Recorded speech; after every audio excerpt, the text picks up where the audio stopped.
We are fans of the New England Free Jacks, and you're watching an MLR Weekly. Rugby wrap-up. Something about rugby. Via Rugby Wrap-Up. Yeah! Hey, we know that Los Angeles has been eliminated from the Major League Rugby playoffs, but that happened just after we taped this show. But because it's a great show, we're going to let it fly as is. Coming up next on Rugby Wrap-Up's MLR Weekly, controversy in Austin, a final in the East, plus highlights, opinions, and previews from Bryan Ray, Dan Power, and Matt McCarthy.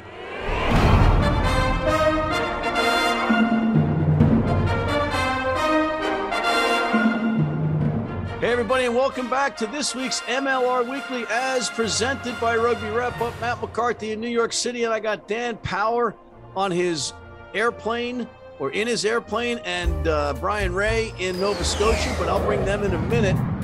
But before we go ahead, let's take a quick look back at recent events. Up in Fort Quincy, that's what New England fans call their jewel of a stadium in Quincy, Massachusetts. It's just a train ride from downtown Boston, and it's got the perfect rugby vibe. But New York looked right at home, however, building a 14-0 lead. But teams learn the hard way when they underestimate these Free Jacks, and those Free Jacks did not disappoint. They fought back and nearly tied the match up at death, but New York wins, and all three All Blacks took the pitch, as both teams had unconventional lineups as per the pending playoffs. New York wins 21-14 and avoids being swept in the three-game series by the New Englanders. In another Friday night contest that had fans watching the scoreboard, Atlanta hosted New Orleans, and second place was theirs for the taking. The Ratlers slithered past NOLA tacklers in a second half that saw them pull away and get the 5-point bonus win and that coveted second place spot in the East. Atlanta wins 45-19 and now hosts New York on Saturday night. In the Wild West, the Houston SaberCats clawed the Gilgronis for a bit, but eventually succumbed to penalties and that explosive Gilgroni offense 29-14. Houston rested some key starters, however. Austin showed their class by playing at the top of their game despite the off-field shenanigans. Kudos. In Dallas, the Jackals held the Utah Warriors to a 7-5 scoreline through 50-plus minutes. But the Warriors had too much firepower in the second half and shattered the dreams of a Dallas first win, scoring some crushing tries, including one as time expired, making Coach Sean Davies a little happier going into the offseason. North of the border, Toronto hosted a fiery Old Glory team. Head coach Nate Osborne's offense was too much for a bewildered Arrows fan base to take in, as the Eastern Conference rivals head into the offseason with very different slants on their season. The team from the nation's capital wins 50-35, and many questions will be answered for both teams in this offseason. Finally, Los Angeles had second place overall within their grasp, playing at home in the Coliseum versus the Seattle Seawolves. The visitors were basically a mash unit and faced a must-win situation with their second life and playoff berth on the line. Nobody in their right mind picked Seattle with their depleted lineup, but that's why we play the games. And the Seawolves stunned Los Angeles and the world, winning 37-25 and go to the playoffs. Wow. Crazy, crazy stuff. But we'll talk about that and more with Bryan Ray and Dan Power after this.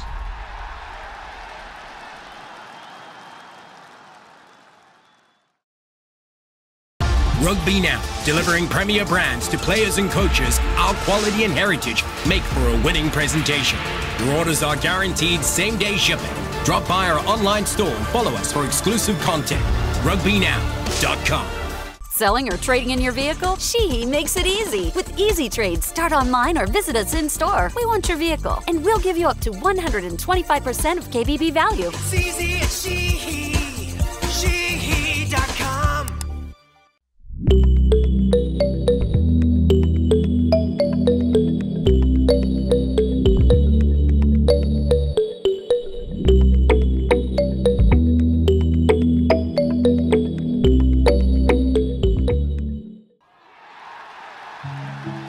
ladies and gentlemen, as per the nature of shooting this show, we shot just before the shoe dropped with the L.A. Giltinis, so we didn't know what was happening there. But to bring you up to speed, Bryan Ray and yours truly are picking the banged-up hosts Seattle Seawolves over the off-the-beach San Diego Legion, while Dan Power, that rebel, is picking the Austin Gilgronis via injunction.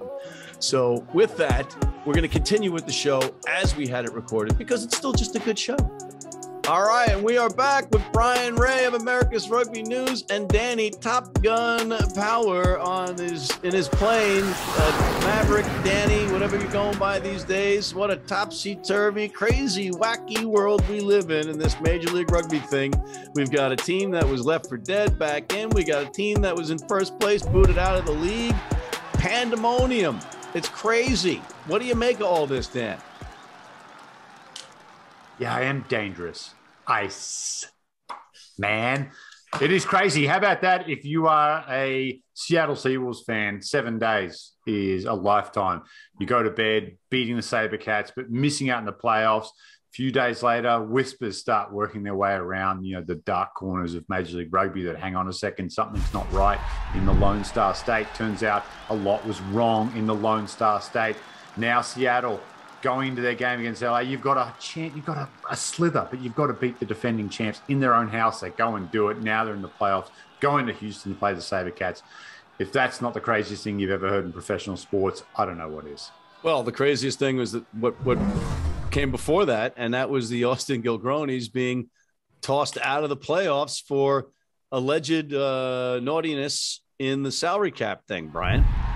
Yeah, just crazy. I mean, we still don't know exactly what's gone on there, but it is, there is certainly an element of salary cap in there, and we'll wait to see, anxiously to get some more information on that. But I mean, just bonkers. There's San Diego sitting out there, their season's over. Then all of a sudden, hey, maybe it's back on. And they look at the odds for this game. If I'm San Diego, I'm thinking I got a pretty good shot at getting there. Training's probably going pretty well. And then Seattle, no Duratalo, no Ben Landry, both starting centers are out. Samu Manoa pulls out late before the game, totally makeshift squad. And somehow they beat LA at Memorial Coliseum with, bonus point win. LA gets 0 points out of the game. There's no way I would have predicted any of that. It was just totally bonkers. And now we got to see how many, Seattle guys are even left to play against Houston. Majola went down near the end. Brad Tucker got hurt. So who knows? It's just all crazy right now. And, you talked about LA getting 0 points. Now all Eastern Conference teams, if they go through to the final, will be the hosts of that final because LA didn't capitalize. They could have maybe edged out Atlanta and New York, but, not New England. But now it's all moot because the Eastern Conference will host a final, which would be interesting if it has to be in Hoboken, Dan. Yeah, turf fields all around. We went from Coliseum last year, the beautiful grass of Southern California. Turf, Quincy, turf, Hoboken, turf, Atlanta. So get your tape out, gentlemen, knees and elbows for the final. Well, I'll tell you what, I went up to Quincy on Friday night for that match between New York and New England, and I hadn't been to that stadium yet. What a great place they've got, great vibe. It's, it's like it should be, right, and can be. And the players weren't really complaining about the turf. In fact, some of them said they preferred playing on that rather than the turf at Segra Field because they said the Segra Field turf was too spongy, too soft. Right. That's interesting. I mean, the only thing you can think of at Quincy that's not so good is those damn field lines. Hey, maybe they can, maybe if they make it to the final, they can do something there to paint over them or something. We'll just have to see. But yeah, certainly is going to have a very different complexion, right? I mean, this will be the first year that the MLR Shield has not been raised in California. So, there's still a chance a California team could win it, but it's going to be an East Coast final for the first time. All right, so let me change gears a little bit and put you guys in the position of commissioner.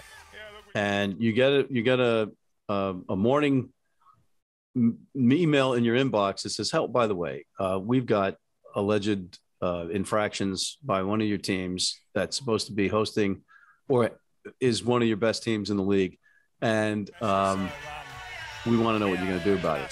Do you do what's been done, Dan? Listen, without knowing all the facts, like having everything in front of me, I can't really say, when has that stopped you? Very rarely, but this time it does. I'm hitting my emergency flares right now to distract this conversation as much as I can. But we don't know the facts. We really don't. And we probably never will, if I'm being honest. Just the way it works. It doesn't matter if it's Major League Rugby, if it's NFL, MLB. The facts are always kept pretty much under wraps. But I don't know. There's a lot that been said about the timing, but think about it from a different perspective. If they didn't do it now, Austin go through and win the championship, how it looks to strip a championship, a title away from someone, and then gift it to who lost the game. So really, I don't know what options were available in this situation without having all the facts. But Brian, there are those that say that for the most part, over the 5 years, there have been a number of teams that may have skirted over the salary cap. Wink, wink.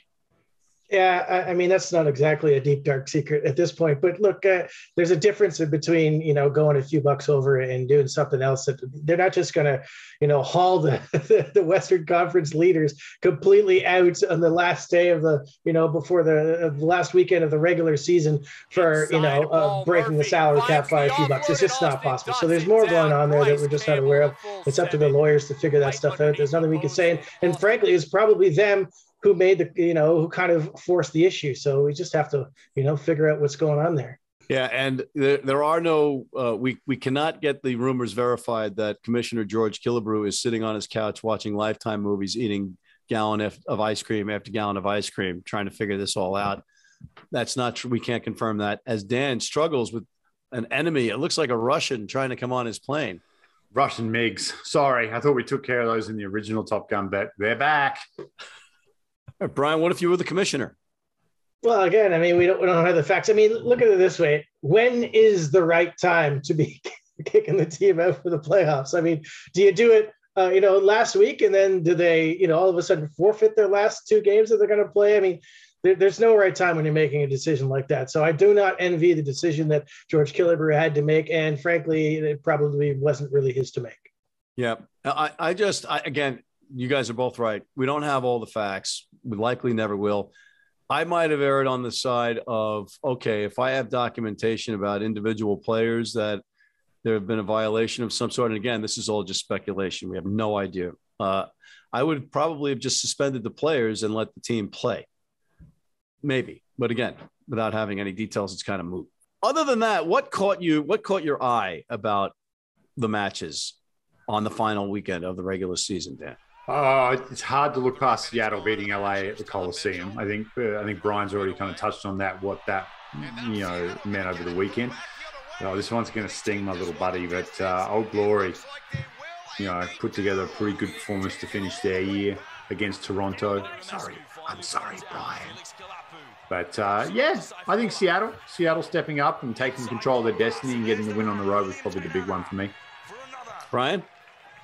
Yeah, I probably have to take some of the blame for this one for teasing Rob Iramescu about Old Glory's defense. And that's right. Of course, the Arrows go in and give up 50 points at home against probably the biggest crowd of the season in Toronto. One of their worst performances. How do you explain this? Are you going to clean house as a result of this, or hoose? Are you going to clean hoose? Well, I mean, the injuries absolutely destroyed them. I mean, 9 players played scrum half this year. I mean, most clubs are playing like 2 or 3 all year. So you're never going to see that again. But still, just a lot of things. I think this was a learning year for Peter Smith. I think there was some mistakes along the way, play calling, selections, blah, blah, blah. So, they'll chalk this one down as, we've got to take some positives out of what was, should have been a better season than it was, if we're being honest. So disappointing for sure, but, hopefully they can right this ship heading into next season. Well, I thought one thing that caught my eye was a 7-5 score with Dallas and the Warriors, but like the 51st minute, I'm thinking, is Dallas going to get their first win here? Are they going to do it? And why isn't Utah destroying them? Because I'm laying 30 points here. What the Sam Hill's going on? But ultimately, and then the misconversion at the end, that would have been 30 points. So I lost the mortgage yet again. Good thing I'm betting in donuts. All right, guys, we're going to take a quick break, and we're going to look at the playoff matches right after this.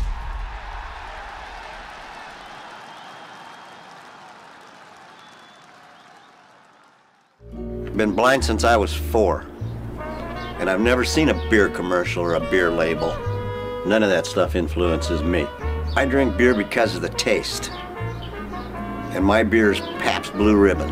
It has the taste and the flavor. What do you think's on the label? I think there's a naked woman riding on a unicorn, jumping over fire.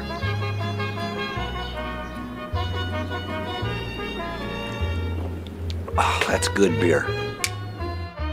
If you're in New York City and want to watch some great rugby, have some great food, and some great times, go to the world's best rugby pub, the Pig and Whistle on West 36th Street. And we're back with Dan Top Gun Power and Bryan Miggs Ray. Guys, we got 2 games, Saturday night for the Eastern Conference Eliminator, and Sunday night, this is Eastern time, for the Western Conference Eliminator. That one's at 9 p.m. Eastern, whereas the Atlanta-New York game is at 8:30 Saturday night Eastern time. What's your take on this one, Dan, the New York-Atlanta game? It's going to be a tough one, right? They met each other just a couple of weeks ago, Atlanta on the road in Hoboken. They get a good win on the road. I just don't feel like that's the same New York that they're going to see this weekend down there in Atlanta. Playoffs are weird. It's a different brand of rugby altogether. You know, you throw form out the window, you throw the season out the window. They win, they go on, they lose, they go home. Big players love these big moments. There's big players all throughout that New York side. Andy Ellis, World Cup champion. Milner Scudder, World Cup champion. Naholo, World Cup champion. It's hard to find someone on that Atlanta roster that can stack up against that experience in those big games. So when the bright lights are on, the brightest stars shine. So I expect New York to get the win here, even though it is on the road. And Atlanta very capable in finals footy as well. Are you wearing those glasses because your co-stars here are shining so brightly? Just Bryan Ray, but yes, that is correct. Fair enough. 1 out of 3 ain't bad. Bryan, I got to see the New England Free Jacks players up close and personal in that intimate stadium that they play in, because you could stand right behind the fence, the cyclone fence, right behind their bench. And what was really cool, I just stood there and just kind of took it in, all the banter going back and forth between the players, the New York players on the field and the guys on the bench. And there's a bunch of Kiwis that weren't, you know, like they've got starters that weren't in the starting lineup for New England. So that bench was full of opinions and just heckling the All Blacks. Just, you know, Josh Larson and Slade McDowell. And they're just, it was hilarious. It was so great. And I got to tell you, if you have an opportunity, fans, you have to go up to that stadium to see a game, because there's not a bad seat in the house. They got a great vibe. They got the beer tents. They got it all. It's wicked, Smat and Quincy. Fort Quincy, they call it. But Bryan, what's your take on the New York-Atlanta game? Well, this is another one where I'm kind of interested to see who's actually going to take the field. I mean, New York didn't have, you know, close to their full strength lineup, and they still beat New England in that one. So, you know, obviously it would be kind of a classic game to see a Boston, New York final, but they got to get through ATL, and that's a tough ATL team. And, you know, I'm wondering if John Roy Jenkinson is going to be fit. He kind of looked like he tweaked a hamstring or something. He's been a pretty key player for them in the scrum. You know, both these teams really like to play the line-out game, you know, to get that line-out drive going. Dylan Fawcett and Marco Jans van Rensburg have been scoring tries left, right, and center. And Caleb Geiger also for New York. So, you know, this is I think this is going to be one of those playoff-style games where they're just really beating each other up. I'm not really expecting a wide, expansive game, and it's tough to call. You know, I know you're picking New York, so I kind of feel like I have to help out ATL here and back them, be the dissenter. I think it's going to be a close game either way. So I'll take ATL by like 3 points off the boot of Joaquin de la Vega Mendia. Drop goal in the 79th minute. You know, I'm just watching Dan in that cockpit, and he's really active. You know, you look pretty believable in that thing, Dan. But as you said off camera, they were actually in the planes in the movie, which is even cooler. Yeah. But here's a little tidbit: New York is 7-1 on the road this year. 7-1, and last time they played in Atlanta, they beat them. So it might be that the wider field plays to the advantage to them. Maybe it's a mental thing. I don't know. But I think New York is going to win this one. So put that in your pipe and smoke it. But I think it's going to be a very, very tough, physical, good match. And which Atlanta team is going to show up? Are they going to be the team that plays a hybrid kind of rugby, or are they going to go back to, maybe the one-dimensional style that they've been playing in spurts this year? It depends on which team shows up and what their strategy is. See if they're going to keep the ball or kick it away. Play that kick and chase defense that made them so good last year and in spurts this year. And now that we know both L.A. and Austin have been disqualified, here are the updated league table standings and playoff schedules. Final thoughts. Dan.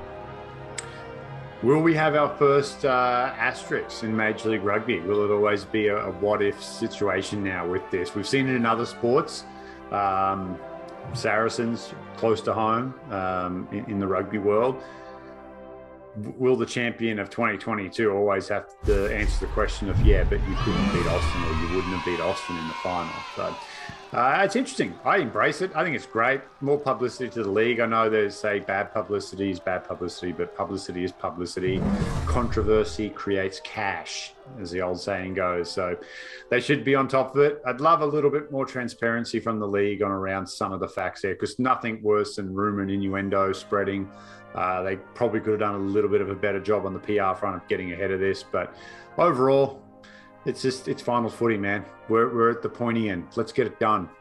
Yeah, just a shout out to the Austin players. We don't know what's going on in the whole management thing, but the players, with all this kind of craziness going on behind the scenes, fronted up out there every week. And a guy like Will McGee, who's bringing the curtains down in his career, to go out on that kind of a note is just such a disappointment. Bryce Campbell is such a terrific guy, and he leads by example, really. So it's just tough to see it on those guys who work so hard to bring finally a winning team to Austin. Now people are going to say, well, obviously they've cheated or something. I mean, whatever. But just a shout out to the guys.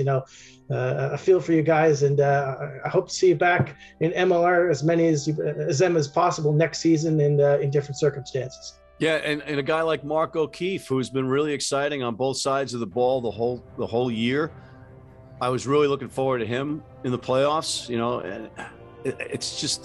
It's a shame, but I can understand if you're facing the kind of information that they must have been facing. I don't think it's WMDs. I think there's actual stuff that's going on, and I think they had to make a decision, and they hated to make it. I guarantee you the last thing they wanted to do was make this decision. And I think maybe ultimately it will show that they are serious about stuff in the league. And maybe the salary cap thing isn't the little wink, wink topic that we all thought it was for the first 5 years going forward. But what a can of worms that this potentially could open up. Only time will tell.